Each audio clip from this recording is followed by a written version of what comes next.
My wife did not have sex with me for years when I was depressed. Am I the asshole for considering leaving her now that I'm back to normal? I'm using a throwaway account, as my wife follows my main account. My wife and I have been married for 9 years, together for 14, and we have 2 children. Long story short, prior to this year, I was depressed. This period lasted for almost 3 years and was a culmination of various things: my best friend dying, work stress, life in general. During this time period, I did not have sex with my wife even once. My libido had drastically decreased, but whenever I did initiate, my wife said she wasn't in the mood and wasn't feeling attracted to me. That really hurt me and was also probably another of the causes of my depression. However, starting this year, I made a resolution to improve my life outlook, doing whatever was necessary, and at least fake it till I made it. I started going out more and going back to the gym again. I was a gym addict before I was depressed.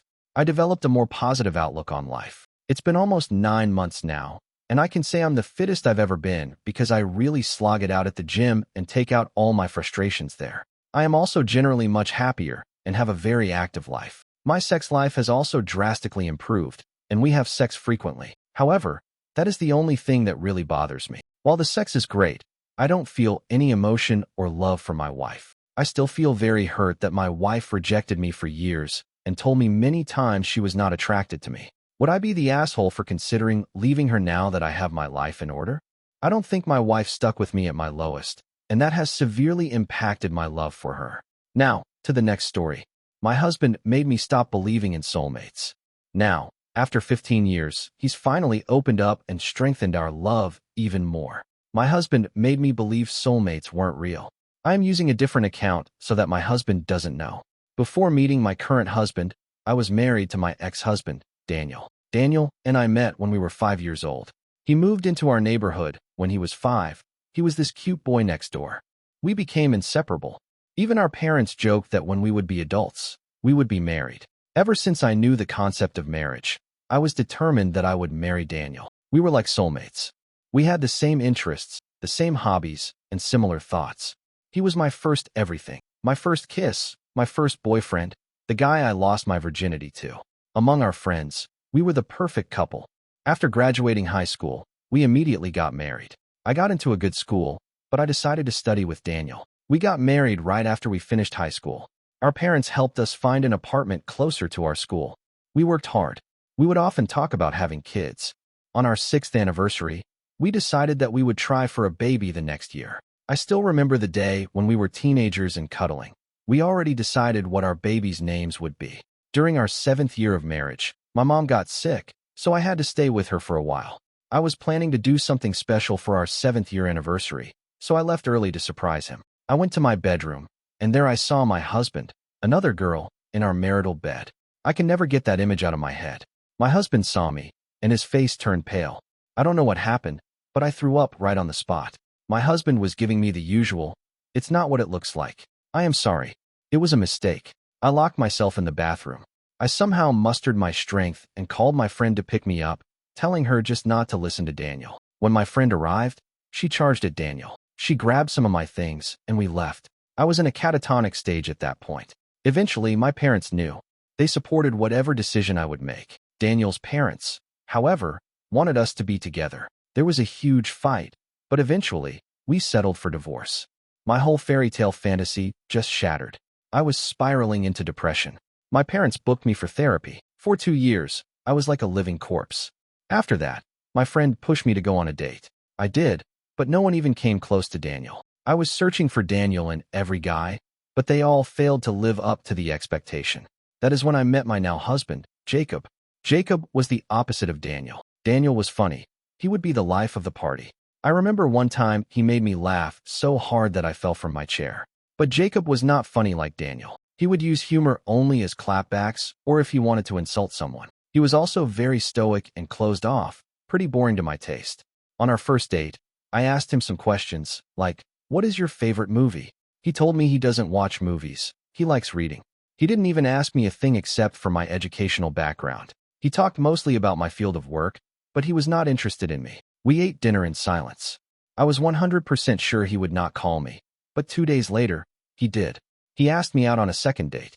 I was skeptical about whether or not I should go, but my friend insisted I give it another try. The second date went slightly better than the first. He talked a bit more and asked a few questions. We were taking it slow. He was opening up until the sixth date when we finally hooked up. It was amazing. I am someone who has a snack after having sex. I was craving some, so I asked him if I could grab something from his pantry. Even a bread and cheese sandwich would do. He told me to stay there, and he went out. I was kind of confused. He came back after 20 minutes with takeout food. It was something I really liked, orange chicken. I asked how he knew. He told me. You told me on our previous date. I melted right there. Daniel and I had been together for most of my life, but he never made the effort of going out and getting me something. That's when I knew. Even if he was not my soulmate, I was madly in love with him. We dated for 3 years and got married. I came to know about Jacob's family, too. His mom and dad were drug addicts who died of overdose. He was homeless for a while, but worked his way up. Throughout our marriage, I was very, very happy. He was different from Daniel because whenever he would see me doing chores, he would ask, "Need help?" He helped me through my trauma from Daniel by arranging a therapist that specializes in infidelity. He may not be a person of words, but his actions tell me that he loves me. When I was pregnant with our daughter, I would wake him up in the middle of the night to either get me food or rub my feet. He would say, "Yes, ma'am," and get to work. I love him. Even after 15 years of marriage, my love has not stopped. He is still the stoic man I fell in love with. After meeting him, I stopped believing in the concept of a soulmate. He was not mine, but we somehow made it work. I love you, Jacob. Thanks for being there in my life. And anyone who is wondering what happened to Daniel, he is getting his third divorce. His mom blames me for his downfall, but she refuses to see that her son cheated in his every marriage. Edit. I am sorry if there were any typing mistakes. I am typing on my phone, and the autocorrect is acting nuts. I tried to turn it off, but it didn't work. Relevant comments. Commenter. Who knows? Maybe Jacob is your soulmate? He seems to be more ideally suited to you from the beginning than Daniel ever was. Opie. From the outside, we do not look like soulmates. Daniel and I were the typical girl next door and boy next door kind of people. Jacob was more closed off initially. When I was dating him, he was really rude, in my opinion. He also has a bad temper towards people who screw up, but other than that, he is good and kind. He helps those who genuinely need help. Commenter. After reading this, all I can say is, Daniel metaphorically and Jacob literally in several positions. Then have a nice dessert. I'm glad to hear you are happy. Hope you, Jacob, and your kids have many, many more happy years ahead of you. Opie. Jacob literally in several positions. Then have a nice dessert. I have been doing that for 18 years, LOL, and he still gets me snacks. Commenter. His mom blames me for his downfall because it can't be the fault of her child being an immoral, faulty human being, could it? I am poly. I have a different attitude to sex around a relationship, but promises are promises regardless. Commitment is commitment, no matter what flavor, and Daniel is clearly emotionally incomplete. I never believed in soulmates from childhood, but you know when it works, when it's right. You just had to have a trial marriage to refine your definition. Opie. According to his mom, he was devastated when I wanted a divorce. She tried to convince me to stay with him, even after knowing he cheated. She was angry at me and my parents when I said no. She blames me because she thinks that if I had stayed, her son would not have become a serial cheater because I could fix him. His other marriages failed because he was a mess because of me, not because he was seeing other people on the side. Commenter. Daniel was never your soulmate. Jacob was. It just took time to find him. Opie. When I asked Jacob if he believes in soulmates, he told me, "I don't believe that crap. It's just like a horoscope. People believe in it because it makes them feel better. A lot of potential good relationships get broken because of this crap." I was kind of devastated that he doesn't believe in soulmates. Can you believe, in these 18 years, we have only said, "I love you" 5 times, as far as I can count? I want to say it more. My husband and I have been together for 18 years and married for 15. My husband is not the type who always shows his feelings. He is very stoic, smiles on very few occasions, and maintains a routine. Some even say that he is a robot, but I don't think so. I am someone who is very outgoing and completely the opposite of him. Before I was married to him, I was married to someone else who cheated on me. I used to say, "I love you" a lot in my first marriage, but after my divorce, I had some sort of aversion to those words. Over the last 18 years, we have said, "I love you" only 5 times. The first time was when we were dating. The second was on our wedding day. The third and fourth were when our daughter and son were born. And the fifth was 5 years ago on Christmas when we were really tipsy because of the drinks.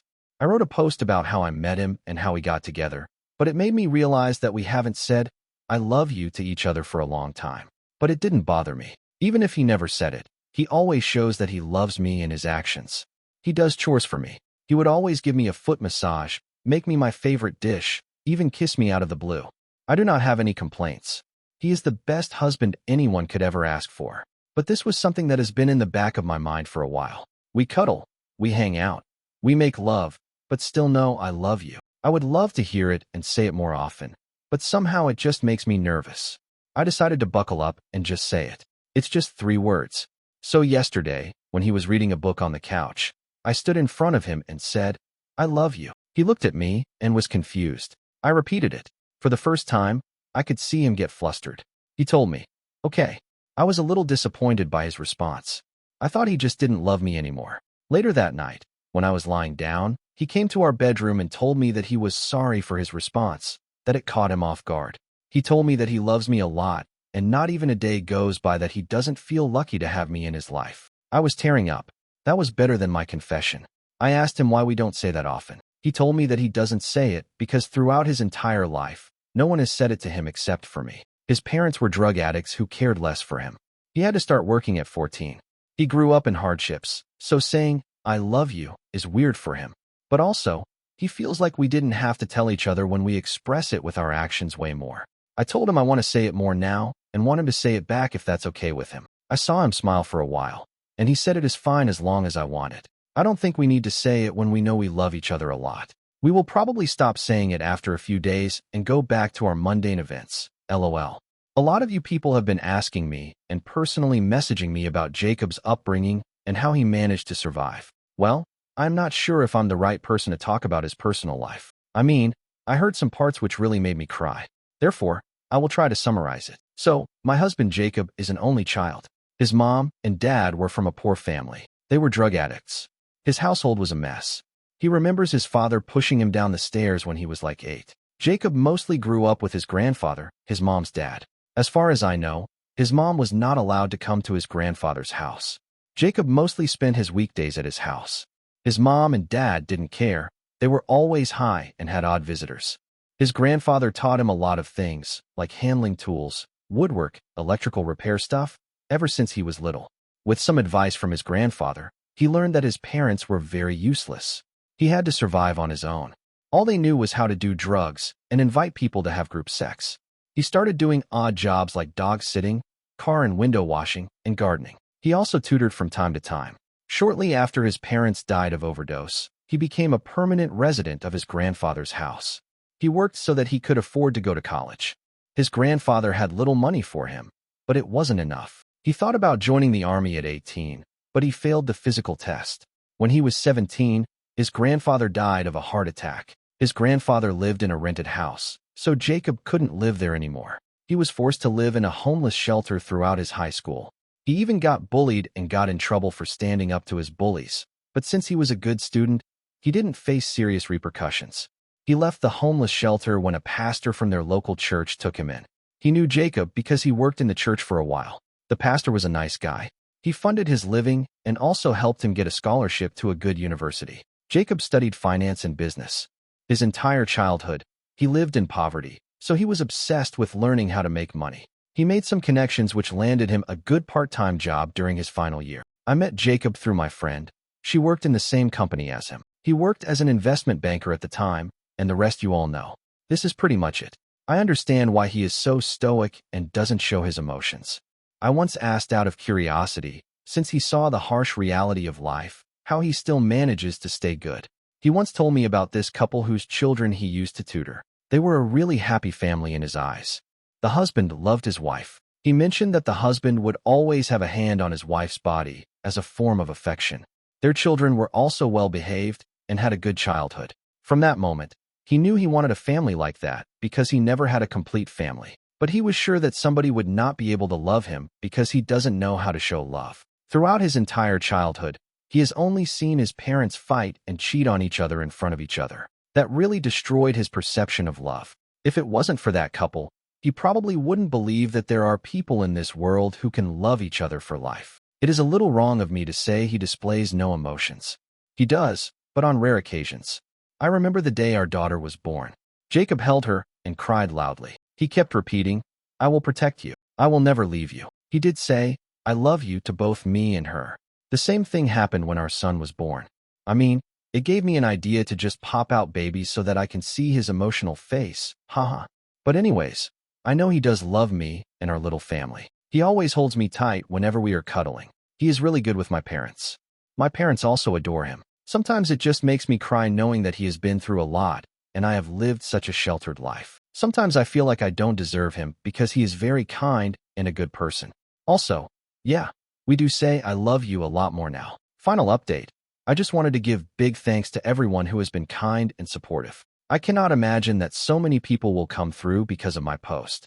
A lot of you suggested therapy. I did in the past, but my husband brushed it off by saying his past rarely bothers him. Thanks to people on Reddit, I suggested to him some articles on PTSD and childhood trauma. He studied for a bit and found a therapist for himself to help him with his trauma. He has only had 2 sessions till now. A few days ago, he came home from work, and I went to greet him like usual. He pulled me in for a big hug and started sobbing. I told him it's okay. We went to our bedroom where we sat down and talked. He told me that he was sorry for being so ice-cold all these years. He opened up more and said he was afraid to confront his demons, so he just kept them back in his head. He had trouble expressing how he felt. He felt guilty that he didn't say he loves me more often. I am just paraphrasing what he told me. I love you with all my heart. I know I don't say it, but I feel it every day and every moment. I am sorry for taking away all those years from you, for not expressing my love for you. Words cannot express what you actually mean to me. You gave me my kids, made my house a home. I never had that growing up. I always wanted that, and you made it happen. I am sorry that I was so cold and never said, I love you more, because I do. I love you a lot. I want to make it up to you. I don't want to waste another second of my life burying those emotions anymore. It feels good to see him vulnerable for the first time in his life. I cried with him that night. We talked a lot about our marriage and the times we spent together. It was a real bonding experience. From that day on, he has been really attentive towards me. He would always come home as early as possible to simply have more time with me. We cuddle a lot and also make love, except this time it feels new and different, like a newfound love. He has been saying, I love you to my kids. My son is confused, and my daughter just said, Dad, you're weird. He is thinking about planning a trip for just the 2 of us because it has been really long since we had gone on a trip alone. So, thanks to Reddit, you gave me a new version of my husband and probably strengthened my marriage with him. Not that there were problems, but I hope my husband will not be so haunted by his demons now.